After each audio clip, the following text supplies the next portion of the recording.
അല്ല ഒരു ബസ് ഓട്ടാൻ കിട്ടുമോ? അതെന്തിനാ? മാണിക്കുട്ടി നീ എന്റെ മനസ്സിനുള്ളി എന്ന് പാട്ടിട്ട് കണ്ട് റീൽസ് ചെയ്ത് കണ്ട് വരലാന. അങ്ങനെ എനിക്ക് ഡ്രൈവിംഗ് അറിയാം. ഇല്ല. അപ്പൊ ബസ്സിലെല്ലാരും വൈറലാകും, അത് ഉറപ്പാണ്. ബസ് പോയാവോ? ഇല്ല, കണ്ടക്ടർ ഇപ്പൊ വരും. അതാ വന്ന്.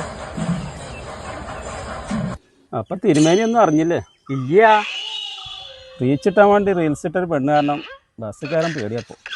അതെയോ? എനിക്കുണ്ടൊരു കൂട്ടും കുടുംബം. തിരുമേനി എങ്ങട്ടാ?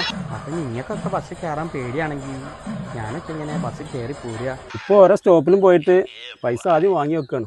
എന്താ പൈസ? ബസ് പിന്നിൽ വരുന്നുണ്ട്. തിരുമേനി ബസ്സിൽ കയറി പോന്നോളൂ. ഇതിനൊക്കെ ബസ്സിന്റെ ബാക്കിലെ കമ്പിയിൽ തൂങ്ങി പോരേ. തൂങ്ങിയിട്ട് അനങ്ങാതെ തിരുമേനി എങ്ങനെയും പോന്നോളൂ. തിരുമേനി പേടിക്കണ്ട, ഇതനിട്ടോളൂ. ശിവ ശിവ, മതം മാറാനാ. കാലം മാറിയില്ലേ? തിരുമേനിക്ക് ബസ്സിൽ പോണ്ടേ? ഇത് ആണുങ്ങൾക്ക് ബസ് കയറാനുള്ള സേഫ്റ്റി ഡ്രസ്സാണ്. മുള്ളു വന്ന് ഇലയിൽ വീണാലും ഇല വന്ന് മുള്ളിൽ വീണാലും കേടിപ്പം മുള്ളിനാണ്.